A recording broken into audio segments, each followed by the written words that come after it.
Aujourd'hui, on va encore parler d'un hardware wallet, on va parler du Cool Wallet. Salut à toi, j'espère que tu as la forme. Alors, il y a quelques semaines, j'ai reçu 2 wallets de la part de Coolbits. Ce sont des wallets un petit peu particuliers, je pense que tu l'auras remarqué. Je les ai testés, donc du coup, je vais t'en faire une petite présentation et bien entendu, je vais te donner mon avis à leur sujet. Alors avant de commencer, je tiens d'abord à remercier l'entreprise de Coolbits qui m'a envoyé 2 de leurs wallets pour que je puisse te faire un retour dessus. Je tiens bien entendu à te préciser que bien entendu, je ne vais pas me gêner pour parler des points positifs certes, mais aussi des points négatifs. Le but c'est vraiment que tu aies une review la plus objective possible et d'ailleurs l'entreprise Coolbits découvrira cette vidéo en même temps que toi. Bon, maintenant que ça c'est dit, je te propose de parler du wallet. Donc comme tu l'as vu, il est un petit peu particulier, il est aussi fin qu'une carte de crédit. En fait, il a exactement les mêmes dimensions, sauf qu'en plus de ça, tu vas avoir ici un écran, tu vas avoir un petit bouton qui va se trouver juste là, tu vas avoir la batterie et du Bluetooth. Donc tu vois que pour le format, on incorpore quand même pas mal de petites choses. Alors Coolbits propose du coup 2 types de wallets, donc on va avoir le Cool Wallet S et le Cool Wallet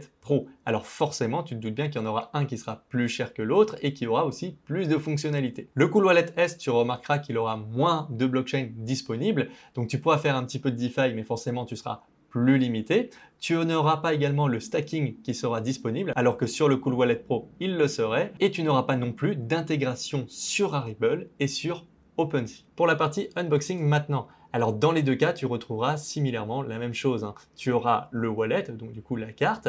Ensuite, tu auras un petit peu de documentation et des cartes pour noter ta seed phrase. Et enfin, tu retrouveras le chargeur de la carte ainsi qu'un câble pour brancher celui-ci. Bon, après, les boîtes sont jolies, c'est bien présenté, mais ça, tu te doutes bien que c'est pas ce qui nous intéresse réellement. Nous, ce qui va vraiment nous intéresser, c'est comment paramétrer déjà dans un premier temps l'appareil, à quoi ressemble l'application, quels sont les avantages et les inconvénients. Et bien justement, on y vient. Donc la première chose à faire déjà, ça va être de télécharger l'application qui sera bien entendu disponible à la fois sur l'App Store mais aussi sur le Google Play Store. Alors une fois que ça sera fait, tu vas pouvoir ouvrir l'application et commencer à synchroniser déjà dans un premier temps ton wallet avec l'application. Alors pour ce faire, ça va vraiment pas être compliqué, il va falloir allumer ta carte, donc tu fais une petite pression sur le bouton. Ensuite, tu vas cliquer sur Pair et on va te donner un code sur l'écran de ta carte.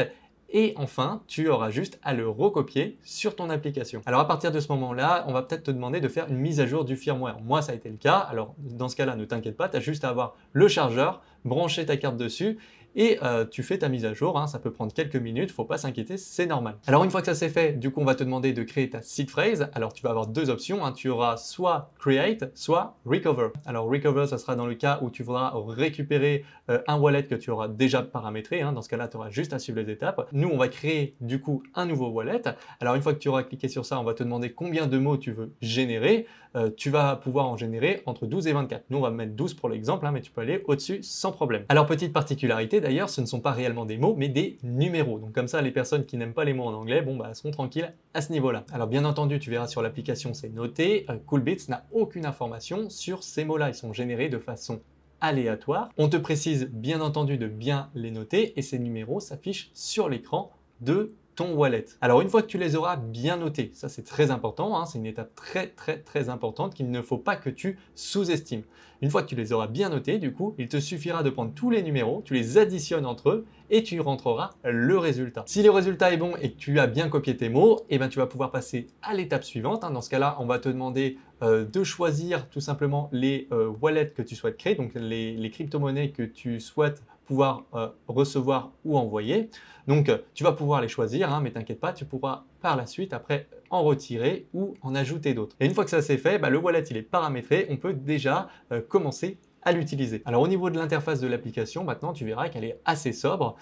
Tu as 4 gros onglets que je vais me permettre de te détailler tout au long de cette vidéo. Alors le premier onglet, ça va être la partie Wallet. Alors dans cette partie-là, tu vas pouvoir envoyer, recevoir, échanger ou même acheter de la crypto-monnaie. Donc pour envoyer de la crypto, ça va pas être compliqué, tu as juste à cliquer sur Send tout simplement et ensuite tu vas pouvoir coller une adresse ou alors tout simplement utiliser le QR code. Et tu vas pouvoir sélectionner en haut à droite la crypto que tu souhaites envoyer ou le réseau que tu souhaites utiliser. Et de la même façon, mais à l'inverse pour recevoir, c'est pareil, tu cliques cette fois-ci sur Resave. Cette fois-ci, tu vas pouvoir sans problème copier l'adresse ou générer un QR code et toujours en haut à droite pour choisir le réseau ou la crypto-monnaie que tu souhaites recevoir. Alors ensuite, tu as la possibilité d'échanger des crypto-monnaies. Alors pour ça, Cool Wallet passe par des intermédiaires. Alors tu vas avoir Change Hero, Change Lee et tu vas avoir aussi OneInch. Donc si jamais tu souhaites savoir comment ça fonctionne, eh bien écoute, je te laisse te renseigner sur ces intermédiaires-là. Je pense que tu auras suffisamment de documentation à leur sujet. Alors tu vas pouvoir aussi acheter de la crypto-monnaie. Alors c'est pareil, on va passer par des intermédiaires.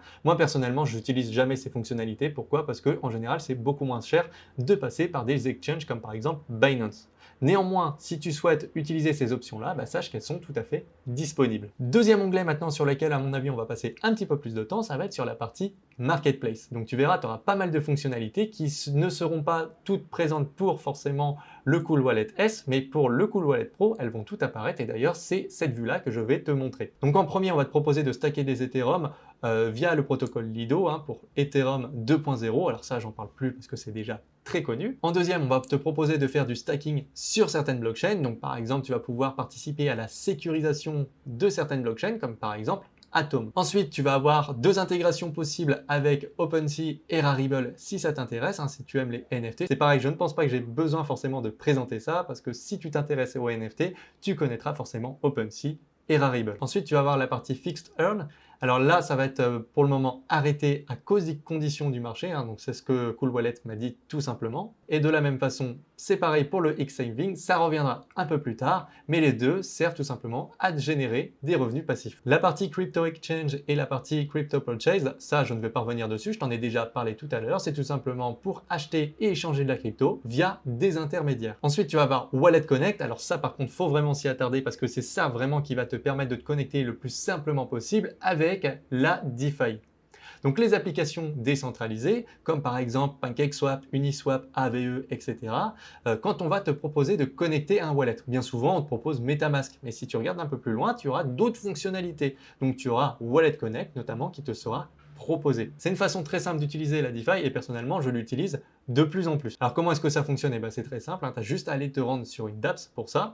Tu vas cliquer sur connecter un wallet, ensuite tu sélectionnes Trust Wallet, ça te génère un QR code et sur ton application, après, tu as juste à sélectionner Trust Wallet. Tu scannes le QR code et tu valides pour connecter ton wallet avec l'application décentralisée. Une fois que ça c'est fait, tu pourras utiliser la dApp exactement comme tu le souhaites, à la petite particularité que tout sera sécurisé par ton hardware wallet. Donc là, tu seras sur un degré de sécurité quand même bien supérieur à si tu utilisais par exemple uniquement MetaMask. Alors j'ai fait une petite transaction juste pour l'exemple, pour te montrer à quoi ça ressemblerait si jamais tu voulais faire une transaction par exemple sur PancakeSwap. Alors quand je fais un swap, tout simplement, qu'est-ce qui se passe?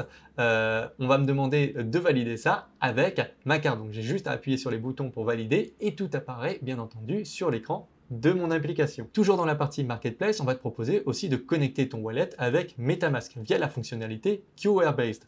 Alors, c'est pas une intégration dédiée pour Cool Wallet, justement, c'est pour les wallets qui n'ont pas cette intégration dédiée, comme par exemple l'aurait Ledger ou Trezor. Alors personnellement, moi je suis pas fan parce que déjà il faut une webcam sur ton PC, ça rajoute un peu de complexité, je préfère largement utiliser Wallet Connect. Si par contre tu souhaites utiliser absolument MetaMask, je te mets quand même un lien en description si jamais tu souhaites en apprendre plus, c'est pas très compliqué en soi, mais moi je trouve que ça complexifie quand même la chose. Tu vas pouvoir également connecter ton wallet avec Rabby. Alors Rabby, honnêtement, je n'ai pas essayé, ce n'est pas un wallet que je connais, mais par contre, si jamais j'ai suffisamment de likes ou j'ai des demandes en commentaire, je n'hésiterai pas à faire une vidéo pour tester ce wallet, donc tu sais quoi faire si jamais ça t'intéresse. Et enfin, après, on va te proposer de claim le Spark Token, donc ça, honnêtement, je ne vais pas en parler parce que ça va pas du tout concerner les personnes qui n'avaient pas de wallet avant, tout simplement. Donc si jamais tu achètes le wallet, tu ne seras pas du tout éligible, je te le dis, c'est pour les personnes qui avaient déjà un wallet avant et qui étaient éligibles à ce airdrop, donc je ne vais pas m'étaler plus loin là-dessus. Passons maintenant du coup au troisième onglet. Alors je ne vais pas m'y attarder parce que ça va tout simplement être l'historique de ce que tu as fait avec ton hardware wallet. Donc si tu souhaites retracer certaines opérations, tu pourras le faire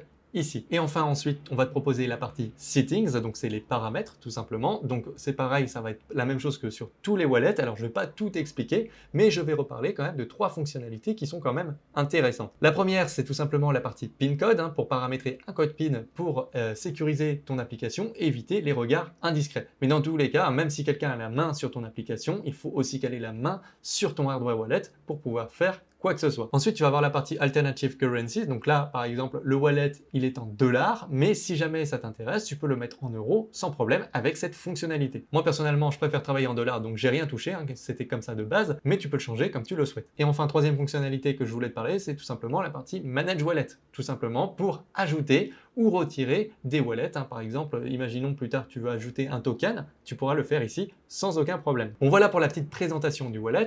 Alors maintenant, forcément, il va falloir passer aux avantages et aux inconvénients pour que je te donne aussi mon avis sur ce wallet. Alors déjà, dans les avantages, on peut dire que ce wallet, il est quand même assez discret. C'est-à-dire, tu vas pouvoir le ranger dans un portefeuille sans aucun problème, il va pas faire tâche, il va pas être super visible. Je veux dire par là que si tu te balades avec dans la rue, ça sera beaucoup moins identifiable qu'un wallet comme Ledger par exemple. Donc forcément, c'est facile à transporter. Autre point positif maintenant, c'est que ce wallet est beaucoup plus facile pour moi à paramétrer, enfin du moins j'ai trouvé ça plus agréable.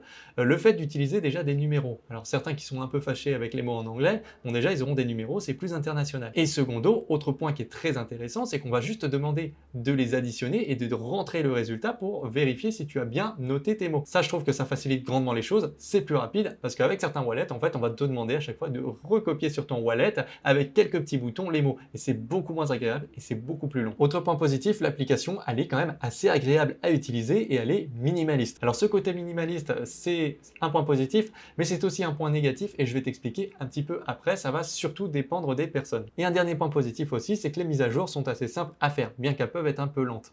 Alors, je mets ça dans les points positifs, pourquoi? Tout simplement parce que, on l'a vu avec certains wallets, il y en a, c'est beaucoup moins simple de faire une mise à jour, alors c'est pas ultra compliqué, mais là quand même, c'est assez simple, tu peux le faire via ton application et ton chargeur, sans aucun problème. Bon, maintenant que ça c'est dit, passons aussi aux inconvénients du wallet, parce que oui, il y en a.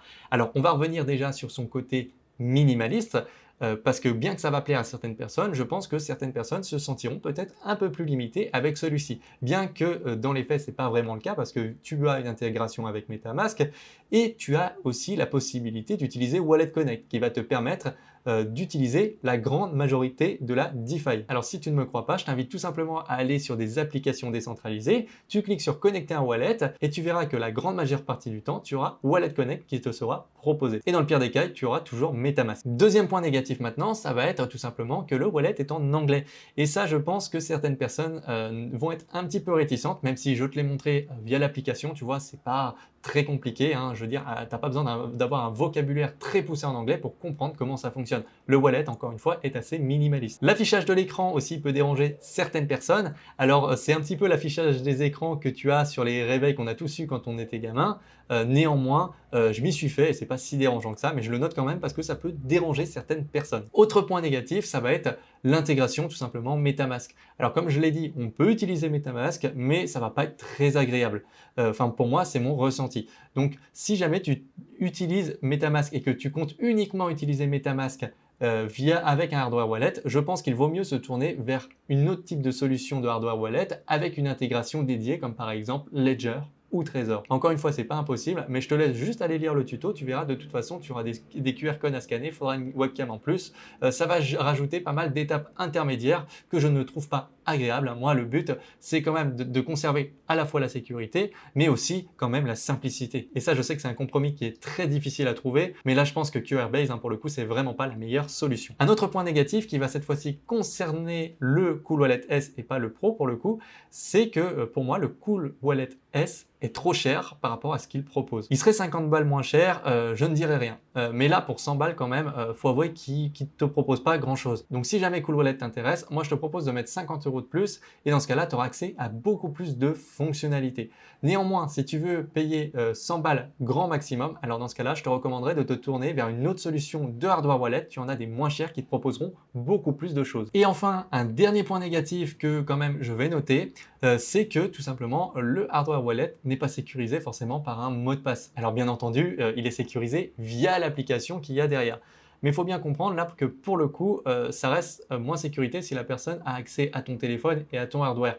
Pourquoi? Parce que le téléphone, s'il n'y a pas de code PIN dessus, c'est pour ça qu'il faut vraiment en mettre un, et qu'elle a ton hardware wallet, elle pourra facilement utiliser tes crypto-monnaies. Néanmoins, ce qu'il faut bien comprendre, c'est que sur la DeFi, là, il n'y a aucun problème. C'est les mêmes degrés de sécurité que tu auras avec un Ledger ou un autre hardware wallet. Là, il n'y a aucun problème. Là, je parle vraiment dans le sens où si quelqu'un te vole ton téléphone avec le hardware wallet, ça sera peut-être plus facile pour lui d'accéder à tes crypto-monnaies que ça le serait par exemple avec un Ledger où tu as un code PIN qui va verrouiller ton appareil au bout de 3 tentatives ratées. Donc voilà pour la petite présentation du wallet. Donc si je devais le résumer en un seul mot, ça serait tout simplement minimaliste. Donc ce côté-là va forcément plaire à certaines personnes parce qu'ils vont te dire qu'il est discret, il est simple, il va à l'essentiel.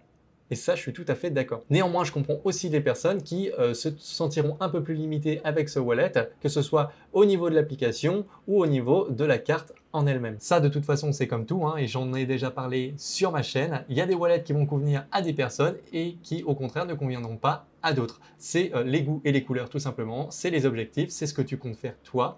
Donc, je t'invite à bien réfléchir dans tous les cas à chaque fois que tu vas acheter un hardware wallet. Bon, maintenant, après tout ça, si tu es intéressé pour acheter un cool wallet, je te mets en description et en commentaire épinglé un code promo qui te permettra d'avoir 10% de réduction sur l'ensemble de leur site. Alors en plus de ça, moi je toucherai une petite ristourne dessus, donc si tu souhaites me soutenir, je t'invite vraiment à passer par ce code promo, ça me soutiendra énormément. Je te remercie infiniment. Si tu as des questions ou des choses à ajouter, surtout faut pas hésiter encore une fois à le faire en commentaire. Si la vidéo t'a plu, n'hésite pas non plus à me mettre un petit like. Et si tu ne veux pas louper les prochaines vidéos, je t'invite vraiment à t'abonner et à activer la cloche des notifications. Et ça, c'est un soutien gratuit mais très efficace pour moi. Je te dis à la prochaine. Ciao!